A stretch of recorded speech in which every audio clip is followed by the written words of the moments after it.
Bonjour mesdames, messieurs, je suis le professeur Normand Cornette, critique d'art, commissaire, spécialiste des rapports entre l'esthétique et la spiritualité, donc les arts et la spiritualité avec l'artiste congolais d'origine, Julien Lubanda Kondolo, devant son œuvre premier ministre que vous pourriez voir en personne chez Éclat Art Contemporain du 14 au 27 février 2026 à Montréal. Julien Lubanda Kondolo, quand on parle du premier ministre et qu'on regarde ce jeune homme, il y a dans l'histoire du Congo une histoire tragique. Vous pourriez nous parler de votre rapport avec cette histoire qui a abouti dans votre œuvre.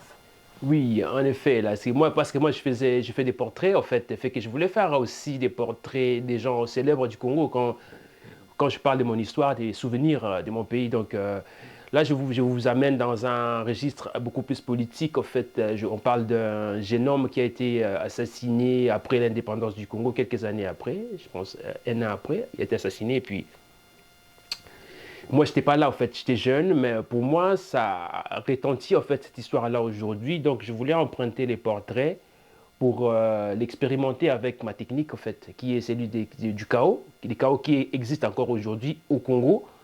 Et ces chaos-là a commencé ces années-là où ces messieurs-là étaient premiers ministres, parce qu'après la colonisation, le premier gouvernement, ces messieurs-là étaient le premier ministre qui s'appelle Patrice Emery Lumumba.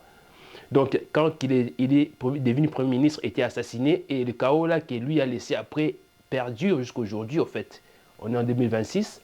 Donc, il y avait un besoin de se questionner sur, en fait, le départ de ces messieurs-là, puis qu'est-ce qui nous a légué en tant que premier dirigeant du gouvernement du Congo et qu'est-ce qu'on devons faire aujourd'hui pour retrouver au fait quelque chose qu'on a perdu dès les premiers instants qu'on nous a donné, le simulacre en fait des libertés. Voilà. Le chaos semble être un principe opérateur de votre vision créative et de votre démarche artistique. Est-ce que c'est parce que le chaos miroite, à votre avis, le Congo? Oui, là, je dirais plus que... Il y a un adage africain qui dit que c'est dans la boue qu'on trouve l'or, au fait. Fait que pour moi, la boue, dans ces cas-ci, la boue, c'est comme pour moi les chaos, en fait. Quand il y a un chaos, pour moi, je vois une possibilité.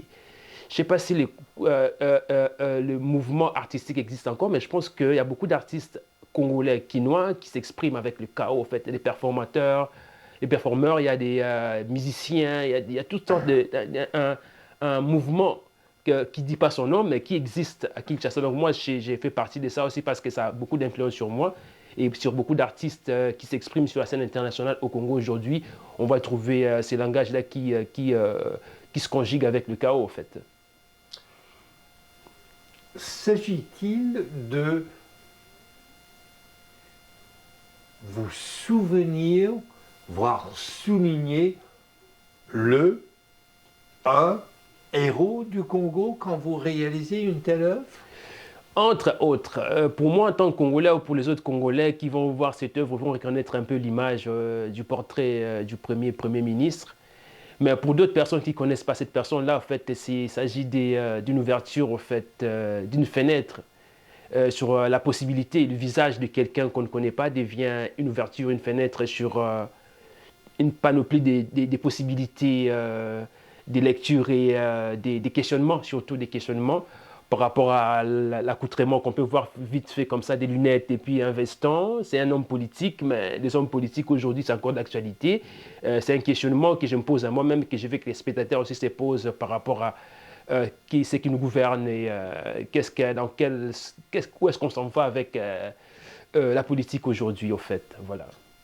Alors, mesdames, messieurs, je vous invite à découvrir le portrait réalisé par Julien Lubanda Kondolo, le portrait comme portail sur vision du monde, sur une mentalité, voire sur une histoire que je crois comprendre, cet artiste tient à raconter.